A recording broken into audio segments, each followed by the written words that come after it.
السلام علیکم ورحمۃ اللہ وبرکاتہ۔ الحمدللہ رب العالمین الرحمن الرحیم مالک یوم الدین، واشہد ان لا الہ الا اللہ وحدہ لا شریک لہ، واشہد ان محمدا عبدہ ورسولہ، صلوات اللہ وسلامہ علیہ وعلی آلہ وعلی اصحابہ ومن اہتدی بہدیہ واستنى بسنتہ الی یوم الدین۔ وبعد، گزشتہ درس میں غزوہ تبوک جو سن 9 ہجری کے اندر آپ صلی اللہ علیہ وسلم کی زندگی میں پیش آنے والا آخری غزوہ اور آخری جنگ تھی، جو رومیوں کے ساتھ پیش آئی تھی، اور اس میں رومیوں یعنی عیسائیوں پر آپ کا اس قدر روب پڑا کہ وہ لوگ میدان چھوڑ کر کے بھاگ گئے، مقابلے پر نہ آئے۔ اس واقعے کے بعد کہ کچھ اہم واقعات میں نے آپ لوگوں کے سامنے بیان کیا تھا، اسی میں سے ایک واقعہ یہ تھا کہ اس واقعے کے بعد نجاشی بادشاہ کی وفات ہوئی اور آپ صلی اللہ علیہ وسلم نے اپنے صحابہ کے ساتھ ان کی نماز جنازہ پڑھائی۔ ایسے ہی آپ کی جو صاحبزادی تھی ام کلثوم رضی اللہ تعالی عنہا، ان کی وفات ہوئی، اور آپ نے ان کی وفات کے بعد کہا کہ اگر میرے پاس اور کوئی دوسری لڑکی ہوتی تو اس کی شادی بھی میں تمہارے ساتھ یعنی حضرت عثمان کے ساتھ کر دیتا۔ تیسرا واقعہ جو میں نے بیان کیا وہ لعان کا واقعہ۔ وامر اجلانی ایک صحابی رسول ہیں صلی اللہ علیہ وسلم، انہوں نے اپنی بیوی کے اوپر الزام لگایا، یا یہ کہ انہوں نے دیکھا اور ایک صحابی کو اللہ کے رسول کے پاس بھیجا کہ اگر کوئی آدمی، کوئی شوہر اپنی بیوی کے بستر پر کسی اجنبی کو دیکھ لے تو کیا کرے؟ ہمارے نبی نے کوئی جواب نہیں دیا۔ اس کے بعد وہ خود تشریف لے گئے اور اللہ کے رسول صلی اللہ علیہ وسلم سوال کیا تو ہمارے نبی نے فرمایا کہ اللہ رب العالمین نے تمہارے متعلق قرآن کے اندر آیت اتاری ہے، سورہ نور کے اندر، جس میں اللہ رب العالمین نے لعان کا ذکر کیا ہے۔ لعان کا مطلب یہ ہوتا ہے کہ مرد لعنت بھیجے گا اپنے اوپر کہ اگر وہ جھوٹا ہے 4 مرتبہ وہ قسم کھائے گا اللہ تعالیٰ کی کہ اللہ تعالیٰ میں قسم کھاتا ہوں، اللہ میں قسم کھاتا ہوں، اللہ کی قسم کھاتا ہوں کہ میں سچا ہوں، اور 5ویں بار کہے گا کہ اللہ کی لعنت ہو اس کے اوپر اگر وہ جھوٹا ہے، تو اس کو لعان کہا جاتا ہے۔ عورت بھی اسی کہے گی کہ میں اللہ کی قسم کھاتی ہوں وہ جھوٹا ہے، 4 مرتبہ کہے گی، اور اس کے بعد 5ویں مرتبہ کہے گی کہ میرے اوپر اللہ تعالیٰ کا غضب ہو اگر میرا شوہر سچا ہے تو، اور اس کے بعد دونوں کے درمیان جدائی کر دی جائے گی۔ اس کو لعان کہا جاتا ہے۔ تو یہ واقعہ بھی غزوہ تبوک کے بعد پیش آیا، جس کو میں نے آپ لوگوں کے سامنے بیان کیا۔ آج مزید 3-4 واقعات ہم آپ کے سامنے بیان کریں گے جو اس جنگ کے بعد پیش آئے تھے۔ انہی میں سے ایک واقعہ ہے ایک صحابیہ غامدیہ رضی اللہ تعالیٰ عنہ، قبیلے غامد سے ان کا تعلق تھا، اور ان سے زنا سرزد ہو گیا اور وہ حمل سے ہو گئی۔ ہمارے نبی کے پاس تشریف لائی اور کہا کہ مجھے پاک کر دیجئے، اور میں حمل سے ہو گئی ہوں۔ اس کے بعد ہمارے نبی صلی اللہ علیہ وسلم نے ان سے سنا کہ وہ حمل سے ہیں تو کہا جاؤ پہلے بچے کو جنو، اس کے بعد آؤ۔ بچہ جنا انہوں نے، اس کے بعد پھر تشریف لائیں اور پھر کہا مجھے پاک کر دیجئے۔ کہا بچہ تمہارا دودھ پی رہا ہے، اس کو دودھ کون پلائے گا؟ جب وہ دودھ چھوڑ دے گا اس کے بعد میرے پاس آ۔ وہ گئی، اور اس کے بعد بچے کی جو دودھ پینے کی مدت 2 سال ہوتی ہے، اتنا عرصہ گزرا یا اس سے کم عرصہ گزرا۔ حدیث کے اندر آتا ہے کہ جب وہ دوبارہ ہمارے نبی کے پاس آئیں تو ہمارے نبی نے پوچھا بچہ تو بھی دودھ پی رہا ہے؟ تو انہوں نے پہلے ہی سے بچے کے ہاتھ میں روٹی کا ٹکڑا تھما دیا تھا۔ یعنی اتنا زیادہ ان کے دل میں اللہ تعالیٰ کا خوف، اللہ تعالیٰ کا ڈر کہ کتنی جلدی مجھے اس گناہ سے پاک کر دیا جائے۔ بچہ دودھ نہیں چھوڑ رہا، ابھی بچہ کی دودھ پینے کی عمر ہے، لیکن اس کے بچے کے ہاتھ میں انہوں نے روٹی کا ٹکڑا تھما دیا۔ اور جب ہمارے نبی کے پاس تشریف لائیں تو کہنے لگی کہ دیکھیے بچہ دودھ چھوڑ دیا اور کھانا کھانا شروع کر دیا، روٹی کھانا شروع کر دیا۔ پھر ہمارے نبی صلی اللہ علیہ وسلم نے حکم دیا، اور اس طریقے سے ایک گڈھا کھودا گیا اور ان کو کپڑے وپڑے باندھ دیے گئے اور اس کے بعد پتھر مار کر کے ان کو ہلاک کر دیا گیا، یعنی ان کی موت ہو گئی۔ اور یہ اسلام میں ایسے جرم کرنے والوں کی حد یہی ہے کہ اگر شادی شدہ ہے کوئی اور اسے زنا سرزد ہو جائے تو شریعت میں ایسے لوگوں کی سزا اور حد یہ کہ اسے رجم کر دیا جائے گا، یعنی پتھر مار کر کے ایسے لوگوں کو، مرد ہو یا عورت اگر شادی شدہ ہیں تو ان کو ہلاک کر دیا جائے گا یا ان کو مار دیا جائے گا۔ ایک پتھر پھینکا گیا حضرت غامدیہ رضی اللہ تعالیٰ عنہ پر، تو حضرت عمر رضی اللہ تعالیٰ عنہ کچھ ایسی بات کہی تھی کہ دیکھیے زنا سرزد ہو گیا اور ایسی کوئی بات، تو ہمارے نبی نے فرمایا کہ عمر اس نے ایسی توبہ کی ہے کہ اگر مدینہ کے 70 لوگوں پر تقسیم کر دیا جائے تو سب کے لیے جنت میں جانے کے لیے کافی ہو جائے گی۔ ایسی توبہ کیا اس خاتون نے، اللہ کا ڈر ہی تھا، اللہ کا خوف اور خشیت ہی تھی، اسی کی بنیاد پر دوڑتے ہوئے اللہ کے رسول کی خدمت میں تشریف لے کر کے آئے تھے۔ اگر خوف نہ ہوتا تو نہیں آتی۔ اس لیے زنا کا جو حد ہے، جب تک آدمی اعتراف نہیں کرے گا یا عورت اعتراف نہیں کرے گی یا عورت کے اندر حمل جب تک نہیں ٹھہرے گا، جب تک یہ جرم ثابت نہیں ہو سکتا ہے۔ اسی لیے پوری تاریخ اسلام کے اندر جب بھی زنا کی حد لاگو کی گئی تو ان لوگوں کے اوپر جنہوں نے آ کر کے اعتراف کیا کہ ہم سے یہ جرم ہو گیا ہے، کیونکہ 4 گواہ چاہیے اور 4 گواہ نہیں ملتے ہیں۔ ظاہر بات انسان گناہ چھپ کر کے کرتا ہے، اسی لیے وہ امیر اجلانی رضی اللہ تعالیٰ عنہ نے یا سعد بن معاذ رضی اللہ تعالیٰ عنہ اللہ کے رسول سوال کیا کہ اگر کوئی آدمی اپنی بیوی کے بستر پر اجنبی آدمی کو پا لے تو کیا اسے قتل کر دے؟ ہمارے نبی نے کہا گواہ لے کر کے، کہا گواہ 4 گواہ چاہیے، یہ زندگی کا معاملہ، عزت کا مسئلہ ہے، 4 گواہ چاہیے۔ کہا گواہ کہاں سے لے کر کے آئیں گے؟ اگر گواہ لے کر کے آئیں گے تو آدمی اپنا کام کر کے چلا جائے گا۔ تو ہمارے نبی نے فرمایا کہ صحابہ سے کہ تم سعد کی غیرت دیکھتے ہو، میں ان سے زیادہ غیرت مند ہوں اور اللہ تعالیٰ مجھ سے زیادہ غیرت مند ہے، لیکن ہمارے نبی نے قتل کرنے کا حکم نہیں دیا کیونکہ یہ جان کا معاملہ ہے۔ ایک مسلمان کی جان کی بڑی عظمت اور قیمت ہے اللہ کے نزدیک دین اسلام کے اندر، اس لیے قتل کرنے کا حکم نہیں دیا گیا۔ اگر اس چیز کو جائز کر دیا جاتا تو آج دنیا کے اندر قتل عام ہو جاتا، ہر کوئی آدمی دوسرے پر الزام لگا کر کے اسے قتل کر دیتا۔ اسی لیے یہ معاملہ حاکم وقت کے ساتھ ہوتا ہے، حکومت طے کرتی ہے، عدالت طے کرتی ہے، جرم ثابت ہونے کے بعد کسی پر حد نافذ ہوتی ہے۔ یہ ہمارا اور آپ کا کام نہیں ہے کسی پر حد نافذ کرنا، یہ حاکم وقت کا کام ہے، اس کی ذمہ داریوں میں سے چیز آتی ہے۔ عدالتیں ہوتی ہیں، گواہ ہوتے ہیں، جرم ثابت ہونے کے بعد کسی پر یہ حد نافذ کی جاتی ہے۔ چوری کی سزا ہے، ڈکیتی کی سزا ہے، شراب پینے کی سزا ہے، یا اس طریقے سے زنا کی سزا ہے، یا اور جو حدود ہیں اسلام کے اندر، ان تمام حدود کے نفاذ کے ذمہ دار حکومت ہوتی ہے، حکمراں ہوتا ہے، حاکم وقت ہوتا ہے۔ اگر وہ نافذ کرے گا الحمدللہ، نہیں نافذ کرتا اللہ تعالیٰ کے ہاں وہ جواب دہ ہوگا، کیونکہ اس کی ذمہ داریوں میں چیز آتی ہے۔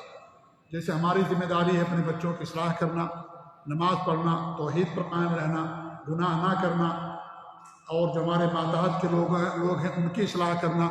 اللہ تعالیٰ ہم سے ان کے بارے میں سوال کرے گا۔ بادشاہ اور حکمرانوں کی ذمہ داریوں کے بارے میں ہم سے سوال نہیں کیا جائے گا۔ ہمارے ماتحت جو لوگ ہیں ان کے بارے میں اللہ تعالیٰ ہم سے سوال کرے گا۔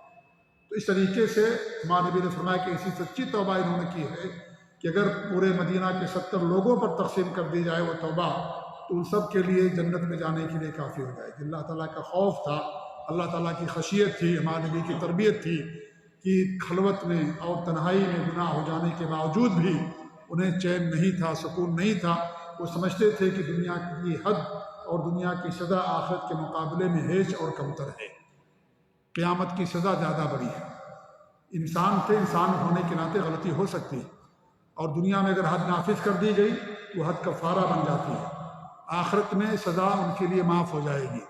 اور اگر دنیا میں سزا نہ دی گئی کسی کو تو اللہ رب العالمین کے حوالے ہے، اللہ تعالیٰ چاہے تو معاف کر دے اور چاہے تو انہیں معاف نہ کرے، یہ اللہ تعالیٰ کی مشیت کے تحت ہوتا ہے۔ چوری کسی نے کیا، زنا کسی نے کیا، دنیا میں حد نافذ کر دی گئی، یہ کفارہ بن جائے گا، وہ گناہ سے پاک ہو گئے، اور آخرت میں ان کو اس گناہ کی سزا نہیں دی جائے گی۔ لیکن اگر دنیا میں حد نافذ نہیں ہوئی اللہ تعالیٰ کی مشیت کے تابع، اللہ تعالیٰ چاہے تو معاف کر دے، چاہے تو معاف نہ کرے، اللہ تعالیٰ کی مشیت کے تابع۔ تو یہ واقعہ بھی غزوہ تبوک کے بعد پیش آیا، جیسا کہ بہت سارے مورخین نے اس کو ذکر کیا ہے۔ اسی طریقے سے ایک واقعہ اور ہی پیش آیا سن 9 ہجری ہی کے اندر، اور وہ تھا حضرت ماعز بن مالک اسلمی رضی اللہ تعالیٰ عنہ۔ یہ بھی صحابی رسول تھے، ان سے بھی زنا سرزد ہو گیا، یہ بھی شادی شدہ تھے، ہمارے نبی کے پاس تشریف لائے، ہمارے نبی نے ان کو واپس کر دیا، پھر دوسرے دن آئے پھر واپس کر دیا، پھر تیسرے دن آئے پھر واپس کر دیا، پھر چوتھے دن آئے تو ہمارے نبی نے کچھ لوگوں کو ان کی قوم میں بھیجا، کہا جو آپ پوچھو یہ پاگل تو نہیں ہیں۔ آپ دیکھیں کتنی تحقیق کی ہمارے نبی صلی اللہ علیہ وسلم نے، کیونکہ انسان کی زندگی کا معاملہ ہے، موت کا معاملہ ہے۔ ہمارے نبی نے کچھ لوگوں کو بھیجا ان کی قوم میں، جا کر کے پوچھ کر کے آؤ یہ پاگل تو نہیں ہیں۔ جب وہاں لوگ گئے تو پوچھے، کہا نہیں، وہ تو بہت ہمارے نیک لوگوں میں سے ہیں، بڑے اچھے آدمی ہیں اور عقل مند ہیں، وہ ہم ان کو اپنے علاقے کے، اپنے قبیلے کے بہترین لوگوں میں اور عقل مند لوگوں میں شمار کرتے ہیں۔ پھر ہمارے نبی صلی اللہ علیہ وسلم کے پاس جب تشریف لائے تو کہا شراب تو نہیں پی رکھی ہے تم نے؟ پھر صحابہ کرام کو حکم دیا، ان کا جو ہے منہ جا کر کے سنا کہ انہوں نے شراب تو نہیں پی رکھی ہے، یہ ہوا کہ شراب نہیں پی ہے۔ پھر ہمارے نبی صلی اللہ علیہ وسلم نے ان سے پوچھا، پوری تحقیق کی کہ کس طریقے سے ان کے ساتھ تم نے کیا، جس طریقے سرمے دانی کے اندر سلائی ڈالی جاتی ہے اس طریقے سے تم نے کیا ہے، کیونکہ زنا اسی کو کہا جاتا ہے۔ اگر یہ چیز نہ ہو، دونوں کا آپس میں صرف ملاپ ہو جائے یا اس طریقے سے ملاقات ہو جائے تنہائی میں، تو اس کو زنا نہیں کہا جاتا ہے۔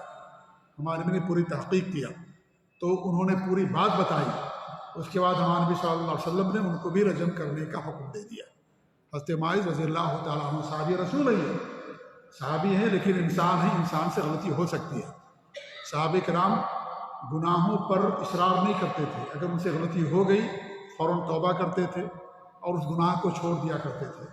وہ معصوم تو نہیں تھے، البتہ گناہوں سے محفوظ ضرور تھے، اور اگر کبھی گناہ ہو گیا تو گناہ پر اصرار نہیں کیا انہوں نے، فوراً انہوں نے توبہ کیا، اور ان کی نیکیوں کے سمندر کے سامنے ان سے اگر کوئی غلطی ہوئی یا سو اور بھول ہوئی تو اس کی مثال سمندر کے سامنے قطرے کی ہے۔ جسے پانی کا قطرہ ہوتا ہے، سمندر کے پانی کے سامنے اس کی کوئی حیثیت نہیں ہوتی ہے، ایسی صحابہ کرام کی نیکیوں کے سامنے، ان کی قربانیوں کے سامنے، اسلام کی فروغ کے لیے، اسلام کی نشر و اشاعت کے لیے انہوں نے جو کچھ کیا ہے، اس کے سامنے ان کے جو معمولی لغزشیں ہوئی ہیں ان کی حیثیت قطرے سے بھی زیادہ نہیں ہے۔ اور اللہ رب العالمین توبہ قبول کرنے والا، توبہ کا دروازہ اللہ رب العالمین نے ہمیشہ کے لیے کھول دیا ہے۔ لہذا اگر کسی صحابی سے کوئی ایسی بات سرزد ہو گئی، اس کو بنیاد بنا کر کے کسی صحابی پر طنز کرنا، لعن طعن کرنا یا کسی صحابی کی توہین کرنا، یہ سلف صالحین کا منہج نہیں، خوارج کا منہج ہے جو صحابہ کی تکفیر کرتے ہیں۔ روافض کا منہج ہے جو شیعہ اور دشمنان صحابہ، دشمنان اسلام ہیں، یہ ان کا منہج ہے، کسی بھی صحابی پر نقص کرنا، تنقیص کرنا، یہ سلف صالحین کا منہج نہیں ہے۔ حضرت امام نذرا رحمۃ اللہ نے فرمایا، اگر تم کسی کو دیکھ لو کہ وہ صحابہ کرام کے اوپر نقد کرتا ہے، تنقیص کرتا ان کی، تو تم اس کے اوپر یہ لگاؤ کہ وہ مسلمان ہے کہ مسلمان نہیں ہے، کیونکہ وہی انسان صحابہ کرام پر نقد کرے گا جس کا اسلام سے کوئی تعلق نہیں ہوگا۔ یہ دشمنان اسلام ایسا کریں گے کیونکہ ہمیں دین صحابہ کے ذریعے سے ملا، قرآن اور سنتیں ان کے ذریعے سے ملی، وہ اسلام کے سب سے پہلے گواہ ہیں۔ جب گواہ مجروح ہو جاتا ہے تو انسان کیس ہار جاتا ہے، اس لیے وہ صحابہ کرام پر الزام لگاتے ہیں۔ دین پر تو نہیں کر سکتے تھے، نبی پر الزام تراشی نہیں کر سکتے تھے، اگر نبی پر کرتے ساری دنیا، سارے مسلمان ان پر فتویٰ لگا دیتے، اس لیے انہوں نے صحابہ پر دست درازی کی اور صحابہ پر الزام لگانا شروع کیا۔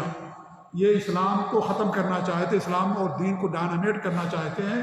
جو صحابہ کرام کے اوپر نقد کرتا ہے ان کی تنقیص کرتا ہے، کیونکہ اسلام کے سب سے پہلے گواہ ہیں۔ جب گواہی غیر معتبر ہو جائیں گے تو ان کی گواہی بھی غیر معتبر ہو جائے گی، ان سے آیا ہوا دین بھی غیر معتبر ہو جائے گا۔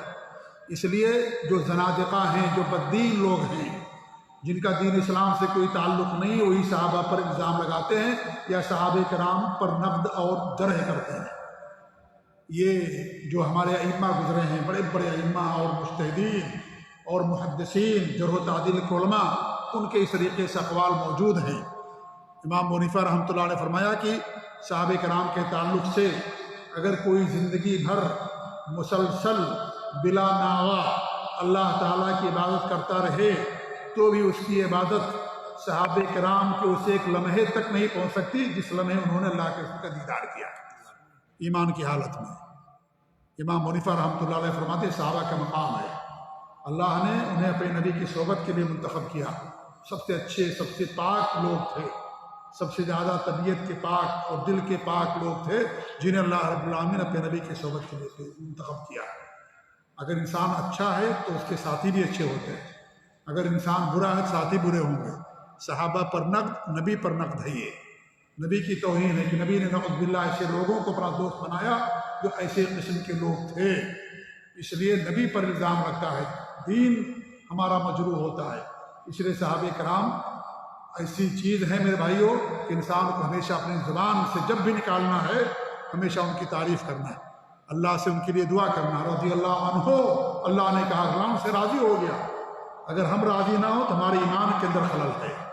اللہ جب راضی ہو گیا، اللہ جس سے راضی ہو گیا ان کے لیے جنت کا وعدہ، اللہ ان کے لیے جنت کا وعدہ کیا تمام صحابہ کرام کے لیے، چاہے انہوں نے لمبی زندگی گزاری نبی کے ساتھ یا ایک لمحے ہی کے لیے نبی کا دیدار کیا اور ایمان کی حالت میں، اور ایمان پر ان کی وفات ہوئی، سب کے سب جنت کے بالا خانوں کے اندر ہوں گے۔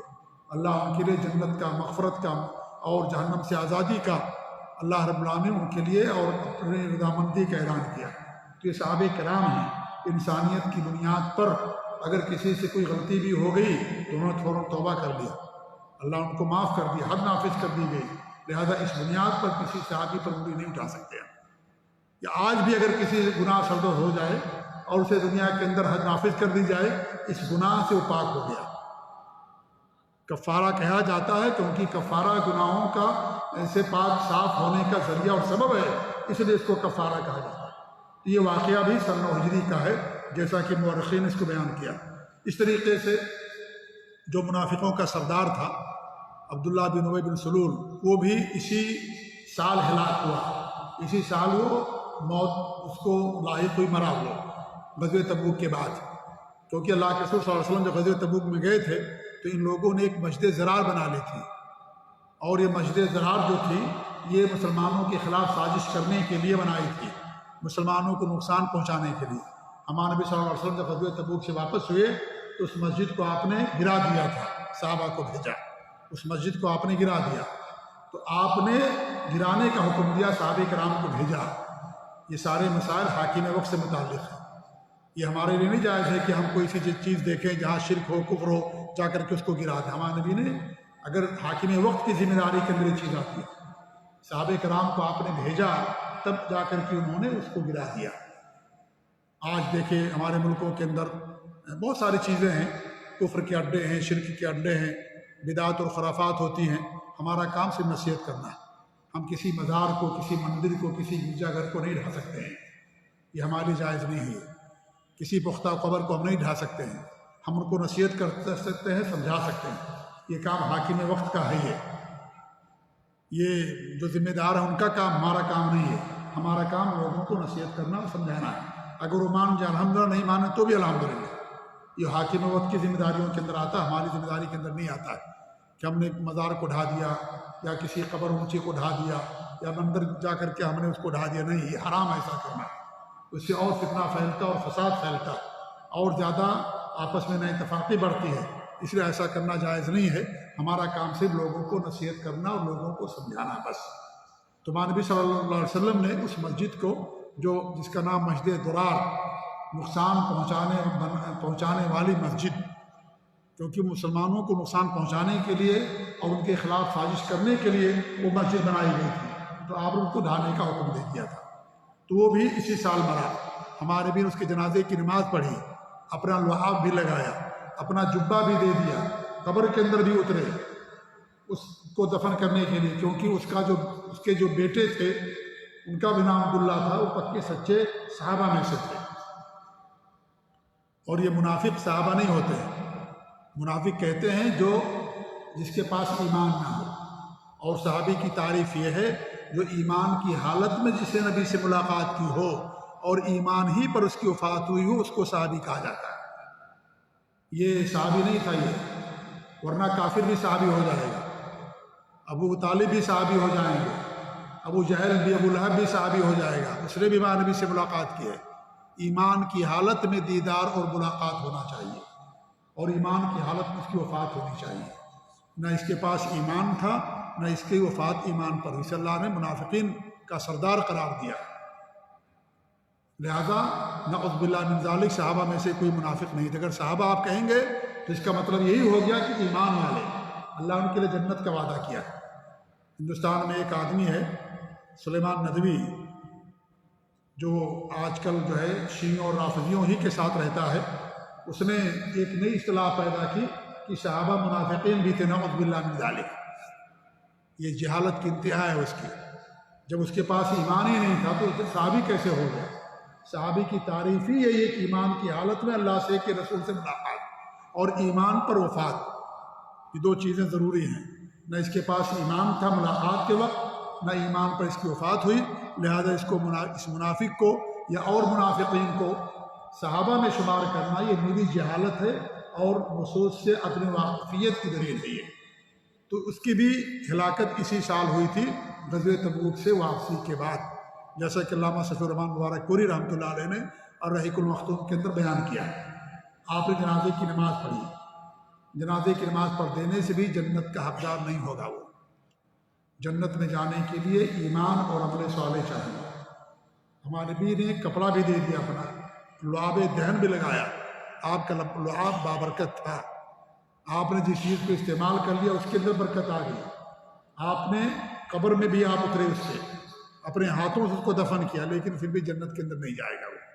اللہ نے صاف فرمایا ان المنافقین فی الدرک الاسفل من النار، منافقین جہنم کے سب سے نچلے طبقے کے اندر رہیں گے، جنت کی خوشبو بھی اسے نہیں ملے گی، جنت کی ہوا بھی اسے نہیں ملے گی، جہنم کے سب سے نچلے طبقے کے اندر رہے گا۔ یہ جنت میں جانے کے لیے ایمان اور عمل صالح، توحید خالص اور شرک اور بدعات سے بچنا یہ ضروری ہے۔ انسان خانہ کعبہ کے اندر بھی مر جائے اور اس کو وہاں دفن کر دیا جائے، کوئی جنت کے اندر نہیں جائے گا۔ جنت جگہ کی بنیاد پر نہیں ملتی ہے، جنت خاندان کی بنیاد پر نہیں ملتی ہے، جنت ایمان اور عمل صالح کی بنیاد پر ملتی ہے۔ اللہ نے صاف فرمایا الذین آمنوا وعملوا الصالحات، جو ایمان لائے اور نیک عمل کیا۔ نیک عمل کے اندر سب سے پہلے توحید ہے، شرک سے اپنے آپ کو بچانا ہے، اور ایمان کامل پختہ ایمان اللہ اور اس کے رسول اور تمام چیزوں پر جو ایمان کے ارکان ہیں، تب جا کر کے انسان جنت کا حقدار بنتا ہے۔ اس لیے کبھی انسان اسے دھوکے میں نہ کھائے کہ جنازے کی نماز پڑھ دی گئی مدینے کے اندر، مدینے میں اس کو دفن کر دیا گیا۔ اللہ کے رسول کی حدیث ہے کہ اگر جو مدینے کے اندر کسی کی وفات ہوتی ہے تو اس آدمی کے لیے میری سفارش حلال ہو جاتی ہے، صرف وفات سے سفارش نہیں ملے گی۔ اگر انسان ایمان اور عمل صالح والا نہیں ہے تو نبی کی سفارش قیامت کے دن اس کو حاصل نہیں ہوگی۔ میں بار بار ایک بات کہتا ہوں، اسلام قرآن کی ایک آیت کا نام نہیں ہے، نہ ایک حدیث کا نام ہے۔ اسلام پورے قرآن کا 110 صورتیں ہیں، ان تمام صورتوں کے مجموعے کا نام قرآن ہے۔ نبی کی ساری حدیثوں کا نام اسلام ہے۔ ایک حدیث کو لے کر کے باقی حدیثوں کا چھوڑ دینا، یہ اہل باطل، اہل بدعت کی پہچان ہوتی ہے۔ اگر کوئی مدینے کے اندر مر گیا، اگر اس کا ایمان اور عقیدہ صحیح نہیں ہے تو جنت کے اندر نہیں جائے گا۔ آج بھی کتنے ایسے لوگ ہیں مدینے کے اندر جو رافضہ کی سب سے بری شاخ سے ان کا تعلق ہے، جو صحابہ کے دشمن، نبی کے دشمن، اسلام کے دشمن، قرآن کے دشمن مدینے کے اندر رہتے ہیں۔ مدینے میں وفات ہوتی، بقیع کے اندر ان کو دفن کیا جاتا ہے، وہ جنت کے اندر نہیں جائیں گے جن کا اس پر وفات ہوگی۔ ہمارے نبی نے ان کی جنازے کی نماز پڑھائی، قبر میں بھی اترے، پھر بھی جنت کا حقدار نہیں ہوگا۔ جنت دعوے سے نہیں ملتی ہے، نہ خاندان کی بنا پر ملتی ہے، نہ جو ہے کسی جگہ وفات ہونے سے ملتی ہے۔ ہو سکتا ہے کوئی مکے کے اندر خانہ کعبہ کے اندر اس کی وفات ہو، جہنم کے اندر جائے، اور کوئی کفر اور شرک کے ملک میں اس کی وفات ہو اور جنت کا حقدار ہو جائے، ہو سکتا ہے ایسا۔ ایمان اور عمل صالح کے بنا پر انسان جنت کا حقدار بنتا ہے۔ تو اس کی بھی وفات اسی سال ہوئی تھی۔ اس کے بعد اللہ رب العالمین نے منافقین کی جنازے کی نماز پڑھانے سے منع کر دیا۔ ہمارے نبی نے جنازے کی نماز پڑھا دی، اللہ نے اس کے بعد میں اتاری کہ اب اس کے بعد کسی جن منافق کی جنازے کی نماز نہیں پڑھانا ہے، نہ اس کی قبر پہ جانا، نہ اس کی قبر پر کھڑے ہونا ہے۔ ہمارے نبی نے اللہ رب العالمین نے صاف منع کر دیا۔ جب منع نہیں کیا گیا تھا تو ہمارے نبی صلی اللہ علیہ وسلم دلجوئی کے لیے آپ نے ایسا کیا تھا، اور کیونکہ اس کا جو بیٹے تھے رضی اللہ تعالیٰ عنہ عبداللہ، ان کا بھی نام تھا، وہ پکے سچے صحابی اور مسلمان تھے، تو آپ نے ان کی دلجوئی کے لیے کام کیا تھا، ورنہ اللہ رب العالمین نے بعد میں نماز پڑھنے سے منع کر دیا تھا۔ تو اس کی بھی وفات اور ہلاکت اسی سال ہوئی ہے۔ ایسے ہی سن 9 ہجری میں اللہ کے رسول صلی اللہ علیہ وسلم نے حضرت ابوبکر صدیق رضی اللہ تعالیٰ عنہ کو حج کا امیر بنا کر کے بھیجا۔ پہلے لوگ خانہ کعبہ کا ننگا طواف کیا کرتے تھے، مشرکین جب انہیں کپڑے نہیں ملتے تھے تو ننگا طواف کرتے تھے خانہ کعبہ کا۔ مشرکین کے دلوں میں خانہ کعبہ کی اتنی عظمت تھی کہ وہ کہتے تھے کہ جن کپڑوں میں ہم نے گناہ کیا ہے، چوری کی ہے، زنا کیا ہے اور کوئی گناہ کیا ہے، ان کپڑوں کو پہن کر کے ہم خانہ کعبہ کا طواف نہیں کر سکتے۔ خانہ کعبہ بہت مقدس ہے، لہذا ہم ناپاک کپڑوں میں خانہ کعبہ کا طواف نہیں کر سکتے۔ اس لیے قریش کے لوگوں سے کپڑے مانگتے تھے، اگر انہیں کپڑے مل جاتے تو ان کپڑوں کو پہن کر کے خانہ کعبہ کا طواف کر لیتے، اگر کپڑے نہیں ملتے تو ننگے کر لیتے تھے، لیکن خانہ کعبہ کا گناہوں میں کیے ہوئے کپڑے پہن کر کے خانہ کعبہ کا طواف نہیں کرتے تھے۔ اتنا خیال رکھتے تھے خانہ کعبہ کا وہ لوگ، لیکن یہ خیال ان کے لیے کافی نہیں ہوا جنت میں جانے کے لیے، کیونکہ ایمان نہیں لائے نبی پر، توحید پر قائم نہیں رہے، وہ شرک کرنے لگے۔ اس لیے جنت میں جانے کے لیے توحید خالص اور شرک سے اجتناب ضروری ہے۔ تو آپ صلی اللہ علیہ وسلم نے حضرت ابوبکر صدیق رضی اللہ تعالیٰ عنہ کو بھیجا حاجیوں کا امیر بنا کر کے، اور کہا جاؤ اعلان کر دینا کہ اس سال کے بعد کوئی مشرک حج نہیں کرے گا اور نہ کوئی ننگا بیت اللہ کا طواف کرے گا، کیونکہ خانہ کعبہ فتح ہو گیا تھا مکہ مکرمہ۔ سن 8 ہجری میں مکہ مکرمہ فتح ہوا، اور سن 9 ہجری کے اندر آپ نے حضرت ابوبکر صدیق رضی اللہ تعالیٰ عنہ کو حاجیوں کا امیر بنا کر کے بھیجا، اور اعلان کروا دیا کہ آئندہ سال نہ کوئی مشرک خانہ کعبہ کا طواف کرے گا، نہ کوئی حج کرے گا، اور نہ ہی کوئی ننگا خانہ کعبہ کا طواف کرے گا۔ آپ نے اعلان کر دیا اور اعلان ہو گیا، سارے لوگوں تک خبر پہنچ گئی۔ اس کے بعد جب اگلا سال آیا سن 10 ہجری، اس میں آپ نے جا کر کے حج کیا، اور پھر سن 11 ہجری میں آپ کی وفات ہو جاتی ہے۔ تو یہ بھی سن 9 ہجری کے اندر آپ صلی اللہ علیہ وسلم نے ابوبکر صدیق رضی اللہ تعالیٰ عنہ کو حاجیوں کا امیر بنا کر کے بھیجا تھا، اور اس سال انہوں نے حج کیا، اور اس طریقے سے صحابہ نے اور جو ایمان لانے والے تھے لوگ تھے ان لوگوں نے ان کے ساتھ جو ہے حج کیا، حضرت ابوبکر صدیق رضی اللہ تعالیٰ عنہ کے ساتھ۔ اللہ کے رسول صلی اللہ علیہ وسلم نے ان کو جو حج کا امیر بنایا، اس میں بھی اس بات کی دلیل ہے اور واضح اشارہ تھا کہ ہماری وفات کے بعد جو لوگوں کا امیر ہوں گے وہ ابوبکر صدیق رضی اللہ تعالیٰ عنہ ہوں گے۔ اس لیے ہمارے نبی کی زندگی میں بھی کئی نمازیں 17 نمازیں غالباً ابوبکر صدیق رضی اللہ عنہ کی امامت میں صحابہ نے پڑھی تھی، اور آپ صلی اللہ علیہ وسلم بقید حیات تھے، اور نماز کی امامت چھوٹی امامت ہے۔ پہلے جو امیر ہوتا تھا وہی نماز پڑھاتے تھے، اللہ کے رسول صلی اللہ علیہ وسلم لوگوں کو نماز پڑھاتے تھے، ابوبکر صدیق نماز پڑھاتے تھے، یا جس علاقے کا جو امیر ہوتا تھا وہ لوگوں کو نماز پڑھاتا تھا۔ تو چھوٹی امامت سے بڑی امامت پر دلیل لی جاتی ہے، اس لیے ہمارے نبی صلی اللہ علیہ وسلم نے ان کو امیر بنا کر کے بھیجا حاجیوں کا۔ اس میں اس بات کی طرف واضح اشارہ تھا کہ ہمارے بعد اگر کوئی عمارت کسی کو ملے گی اور جو مسلمانوں کے خلیفہ ہوں گے وہ ابوبکر صدیق رضی اللہ تعالیٰ عنہ ہوں گے۔ اسی پر اتفاق کرتے ہیں، اور اللہ تعالیٰ دعا کرتے ہیں کہ اللہ رب العالمین ہمیں دین اسلام پر قائم رکھے، اللہ تعالیٰ ہم سب کو ہر گناہوں سے محفوظ رکھے، اور صحابہ کرام کی محبت اللہ تعالیٰ ہمارے دلوں کے اندر پیدا فرمائے، اور اللہ رب العالمین توحید پر قائم رکھے، اور شرک و بدعات سے خرافات سے محفوظ رکھے، اور نبی کریم صلی اللہ علیہ وسلم کے اخلاق اور آپ کے اسوہ کو اپنانے کے اللہ تعالیٰ ہم سب کو توفیق دے، آمین۔ وجزاکم اللہ خیر، وصلی اللہ علیہ محمد وعلی آلہ وصحبہ اجمعین، وجزاکم اللہ خیر، والسلام علیکم ورحمۃ اللہ وبرکاتہ۔